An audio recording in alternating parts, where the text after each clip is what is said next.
Buenos días, buenas tardes y buenas noches. Soy el estudiante Jorge Luis Anchundia Reasco del grupo 7 de la Cátedra de Embriología, representados por el doctor Oscar Fernando Lituma. En esta ocasión yo les voy a hablar sobre el esqueleto axial. El esqueleto axial está constituido por lo que es el cráneo, la columna vertebral, las costillas y el esternón. En general, el esqueleto axial se va a desarrollar a partir del mesodermo de la placa paraxial y lateral, también conocido como pared parietal, y también de la cresta neural. El mesodermo paraxial va a formar una serie segmentada de bloques tisulares a ambos lados del tubo neural. Estos bloques se llaman somitómeros en la región craneal y en la región occipital a la caudal se llaman somitas. Estas somitas se van a diferenciar en una parte ventral y se van a llamar esclerotomas, y en la parte dorsal se van a llamar dermomiotomas. Al final de la cuarta semana, las células del esclerotoma se vuelven polimorfas y van a originar un tejido laxo llamado mesénquima o tejido conectivo embrionario. Estas células mesenquimatosas suelen migrar para diferenciarse en diversas formas. Pueden convertirse en fibroblastos, condroblastos u osteoblastos. Estas son células generadoras de hueso. Esta última capacidad del mesénquima no se limita solamente a las células del esclerotoma, sino que se extienden a la pared parietal en el mesodermo de la placa lateral de la pared corporal. La capa del mesodermo forma los huesos de la cintura pélvica y escapular, así como las extremidades y el esternón. Las células de la cresta neural en la región craneal también se diferencian en el mesénquima, participando en la formación de los huesos de la cara y el cráneo. El resto del cráneo va a derivar de los somitas y somitómeros occipitales. En algunos huesos, como los planos del cráneo, el mesénquima de la dermis se diferencia directamente en hueso. Este proceso es llamado osificación intramembranosa. En cambio, en la mayoría de los huesos, como la base del cráneo y de las extremidades, las células mesenquimatosas primero originan modelos del cartílago hialino, que a su vez se convierte en huesos mediante la osificación endocondral. Ahora vamos a hablar de las displasias esqueléticas. Comencemos con la acondroplasia. Es el tipo más común de estas displasias, dándose en uno de 20.000 nacimientos vivos. Este va a afectar sobre todo a los huesos largos. Otras anomalías son un cráneo grande o megalocefalia con la región mediofacial pequeña, dedos cortos y curvatura espinal acentuada. La acondroplasia tiene una herencia autosómica dominante. El 90% de los casos es esporádico y se debe a nuevas mutaciones. Aquí podemos ver en la imagen las alteraciones presentes en la acondroplasia, sus características. En las manos cortas, los dedos en tridente, en las extremidades cortas, una hipérbole lumbar, hay mucho macrocefalia y ya, piel en acordeón. Tenemos ahora a la displasia tanatofórica. Esta es la más frecuente forma de displasia neonatal mortal. Uno de 40.000 nacimientos son vivos. Hay dos tipos. Ambos son autosómicos dominantes. El tipo 1 se va a caracterizar por tener fémures cortos y curvados con o sin cráneo en forma de trébol, y el tipo 2 se va a caracterizar por fémures rectos muy largos y por un cráneo en evidente forma de trébol causado por la craneosinostosis. Otro término con el que se designa el cráneo en forma de trébol es la Kleckbach-Chagdel.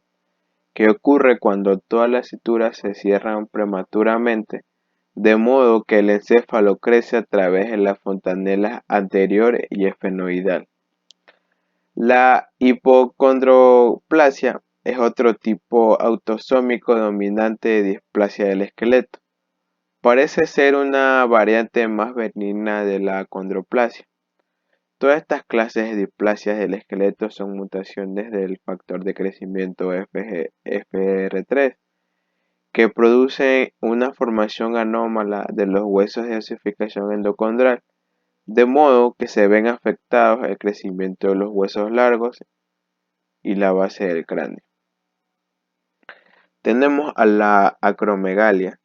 La acromegalia se debe a una hiperfunción adenohipoficiaria congénita y excesiva producción de la hormona del crecimiento. La acromegalia se caracteriza por el engrandimiento desproporcionado de la cara, las manos y los pies. A veces da lugar a un excesivo crecimiento simétrico y a un gigantismo cráneo. Ahora les voy a hablar sobre el cráneo y cómo es su origen embriológico. El cráneo se origina a partir del mesenquima que rodea el cerebro en desarrollo. El cráneo se va a dividir en dos partes: el viscerocráneo, que forma el esqueleto de la cara, y el neurocráneo, que forma una caja protectora alrededor del encéfalo.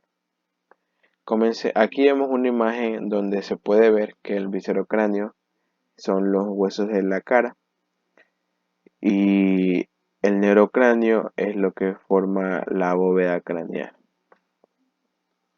Comencemos por el neurocráneo. El neurocráneo se va a dividir en dos partes. La parte membranosa, que está constituido por los huesos planos que como bóveda van a rodear el encéfalo. La segunda, que es la parte cartilaginosa o condocráneo, que va a formar los huesos de la base del cráneo. En la parte membranosa del cráneo va a derivar de las células de la cresta neural y del mesodermo paraxial. El mesénquima procedente de ambas fuentes va a rodear el encéfalo y experimenta una osificación intramembranosa. El resultado es la aparición de varios huesos membranosos planos que se caracteriza por la presencia de espículas óseas en forma de aguja.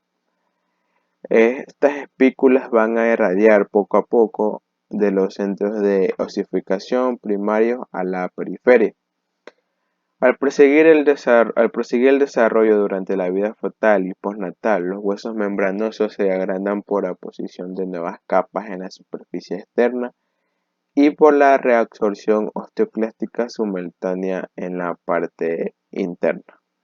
Aquí podemos ver cómo estas espículas óseas van a formar lo que son los huesos de la bóveda craneal, como lo son el hueso frontal, el hueso occipital y el hueso parietal. Ahora tenemos al neurocráneo cartilaginoso o condocráneo. Este va a constar inicialmente de varios cartílagos individuales. Van a derivar de las células de la cresta neural. Los cartílagos que se hallan delante del límite rostral de la notocorda, que terminan al nivel de la hipófisis en el centro de la silla turca, van a constituir el condocráneo precordal, y los cartílagos que se hallan detrás de este límite provienen de las escleromas occipitales formados por el mesodermo paraxial y van a originar el condocráneo cordal. Estos van a formar la base del cráneo cuando estos cartílagos se fusionen y se conviertan en hueso por la osificación endocondral. Tenemos ahora lo que es el viscerocráneo. El viscerocráneo va a estar constituido por los huesos de la cara y se forman principalmente a partir de los dos primeros arcos faríngeos. El primer arco faríngeo origina una parte dorsal, que es la apófisis maxilar, que se va a extender hacia adelante debajo de la región del ojo y va a producir al maxilar, al hueso cigomático y parte del hueso temporal. La parte ventral va a formar lo que es la apófisis mandibular, que este va a constituir el cartílago de Meckel. El mesénquima alrededor de este cartílago se va a condensar y se va a convertir en hueso mediante la ossificación intramembranosa para dar origen a lo que es la mandíbula. El cartílago de Meckel va a desaparecer, menos en el ligamento esfenomandibular. Por otro lado, el extremo dorsal de la apófisis mandibular, junto con el segundo arco faríngeo, va a originar lo que es el yunque, el martillo y el estribo. La ossificación de los tres osículos va a empezar en el cuarto mes, de manera que van a ser los primeros huesos en quedar totalmente osificados. El mesénquima con que se forman los huesos de la cara deriva de las células de la cresta neural, incluidos los huesos nasales y lagrimales. Eh,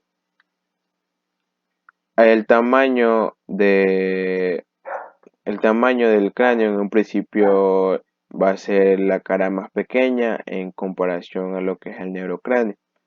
Esto se va a deber a la ausencia de los senos paranasales y al tamaño de los huesos, en especial las mandíbulas. La cara va a perder sus rasgos de bebé al momento de que se van a brotar los dientes y los senos respiratorios. En el momento de nacer, los huesos planos del cráneo van a estar separados por estrechas costuras de tejido conectivo, que estas van a ser llamadas suturas. En los puntos donde más de dos huesos se encuentran, las suturas son anchas y reciben el nombre de fontanelas. La más prominente es la fontanela anterior, que va a estar situada donde se juntan los dos huesos parietales y el hueso frontal. Las suturas y las fontanelas van a permitir que los huesos del cráneo se moldeen durante el nacimiento. Poco después, los huesos membranosos van a regresar a su posición original y el cráneo se va a ver grande y redondo. Varias suturas y fontanelas permanecen membranosas mucho después del nacimiento, lo cual permite a los huesos de la bóveda seguir creciendo para albergar el crecimiento postnatal del encéfalo. Aunque entre los 5 y 7 años el niño ya alcanzó casi toda su capacidad craneal. Algunas suturas quedan abiertas hasta la edad adulta. En los primeros años de vida, la palpación de la fontanela anterior va a proporcionar información valiosa sobre la correcta osificación del cráneo y si la presión intracraneal es normal. Por lo regular, la fontanela anterior se cierra a los 18 meses de edad y la posterior entre el primer y segundo mes. Ahora vamos a ver los defectos craneofaciales. En algunos casos, la bóveda craneal no se va a formar, llamado craneosquisis.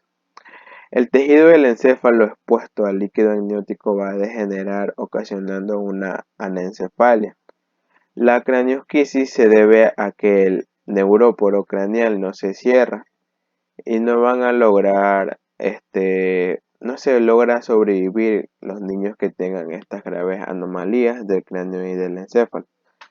Estas pueden tratarse con éxito a los que tienen defectos pequeños en el cráneo, por los cuales las meninges o el tejido encefálico producen una hernia. En tales casos, el grado de las deficiencias neurológicas va a depender de la extensión del daño del tejido encefálico. Otra categoría importante de anomalías craneales se debe al cierre prematuro de una o varias suturas. Se les da el nombre de craneosinostosis, que ocurre en uno de cada 2.500 nacimientos y es un rasgo de más de 100 síndromes genéticos. No se conoce bien la regulación ni el cierre de las suturas, pero tal vez se den interacciones entre los límites de las células de la cresta neural y el mesodermo.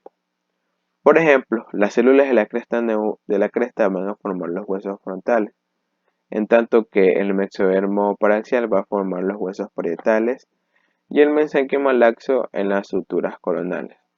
Las suturas de la cresta van a migrar entre los huesos parietales, originando la primera parte de la sutura sagital, como se ve en la imagen, la sutura sagital. Por última anomalía craneofacial tenemos a la microcefalia, que suele ser una anomalía en que el encéfalo no crece y en consecuencia el cráneo tampoco se expande. Muchos niños con microcefalia muestran un gran retraso mental. Ahora tenemos a lo que son las vértebras y la columna vertebral.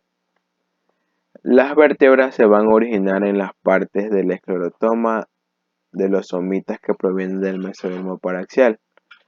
Durante la cuarta semana, las células de esclerotomas van a migrar alrededor de la médula espinal y la notocorda para fusionarse con las del somita opuesto en el otro lado del tubo neural. Al proseguir el desarrollo, la parte del esclerotoma de las somitas pasa por un proceso llamado resegmentación.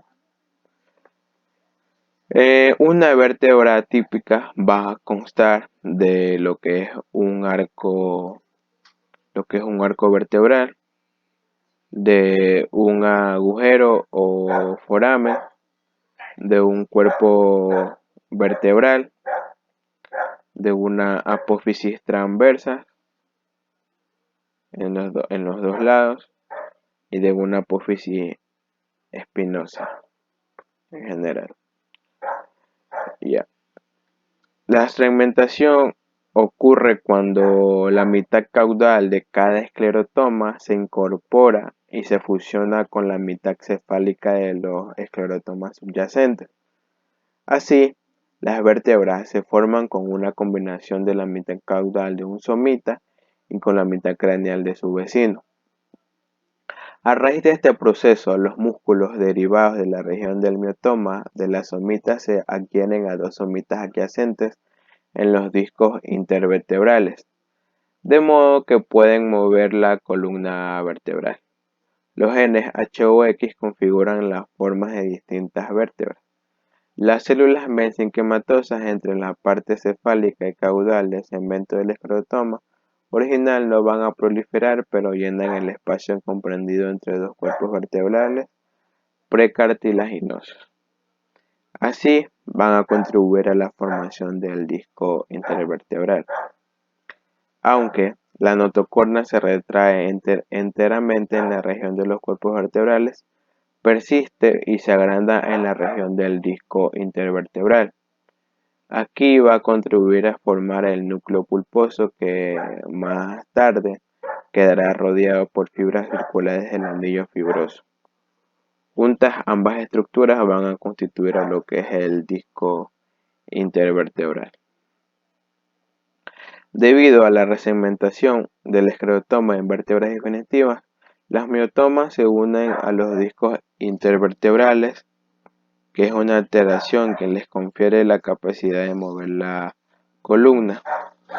Por la misma razón, las arterias intersegmentarias, en un principio situadas entre los esclerotomas, ahora se van a desplazar entre los cuerpos vertebrales. En cambio, los nervios raquillos se aproximan a los discos intervertebrales y van a abandonar la columna a través de los agujeros intervertebrales. Conforme se forman las vértebras, se van a establecer dos curvaturas primarias de la columna, la curvatura torácica y la curvatura sacra. Más adelante lo harán dos curvaturas secundarias, la curvatura cervical, al ir aprendiendo el niño a sostener la cabeza, y la curvatura lumbar, que aparece cuando el niño ya aprende a caminar. Vamos a ver ahora lo que son las anomalías vertebrales. Es complicado el proceso de formación y reordenación de los esclerotomas segmentarios en las vértebras definitivas. A menudo sucede que dos vértebras consecutivas se fusionen asimétricamente o que falte la mitad de las vértebras, lo que va a provocar una escoliosis. ¿Qué es la curvatura lateral de la columna? Aquí podemos ver lo que es la escoliosis, que sus signos va a ser que los hombros van a estar desnivelados, se va a observar la curvatura de la columna y las caderas van a estar desniveladas. Aquí podemos ver una comparación entre una columna vertebral recta y una escoliosis ya en edad adulta. Además, también el número de vértebras frecuentemente es mayor o menor que lo normal. En la secuencia de Klippel-Feil, las vértebras cervicales se fusionan y van a ocasionar menor movilidad y un cuello corto. Aquí podemos ver ejemplo de dos personas con el síndrome de Klippel-Feil con el cuello corto, prácticamente no tienen un cuello. Y ahora tenemos a una de las anomalías más graves de las vértebras, que es el resultado de la fusión imperfecta o la no unión de los arcos vertebrales. Esta es llamada vértebra hendida o espina bífida. Esta anomalía a veces afecta únicamente a los arcos vertebrales óseos, dejando intacta la médula espinal. Pero en estos casos el defecto óseo está cubierto por la piel y no hay un déficit neurológico. Una anormalidad más grave es la espina bífida quística, en la cual el tubo neural no se va a cerrar y los arcos vertebrales no se van a formar y el tejido neural va a quedar expuesto. Cualquier deficiencia neurológica depende del nivel y la extensión de la lesión. Esta anomalía, con una frecuencia de entre 1 y 2.500 nacimientos, puede prevenirse en muchos casos administrando a la madre ácido fólico antes de la concepción, y la espina bífida se puede detectar en el periodo prenatal mediante una ecografía. Ahora tenemos a lo que es las costillas y el esternón. La parte ósea de las costillas se van a originar en las células del esclerotoma que pertenecen en el mesodermo paraxial y se desarrollan desde la apófisis costal y de las vértebras torácicas. En las costillas van a ser 14, 7 vértebras verdaderas, 5 costillas falsas y 2 costillas flotantes. Los cartílagos costales se forman a partir de las células del esclerotoma que migran a través de la frontera somítica lateral hacia el mesodermo de la placa lateral adyacente. La parte proximal de una costilla está compuesta por la cabeza, cuello y tubérculo, y la parte distal de la costilla solamente por el cuerpo. Aquí podemos ver la vista posterior de una costilla típica, una costilla del lado izquierdo. El esternón se desarrolla de modo independiente en la capa parietal del mesodermo de la placa lateral en la placa ventral del cuerpo.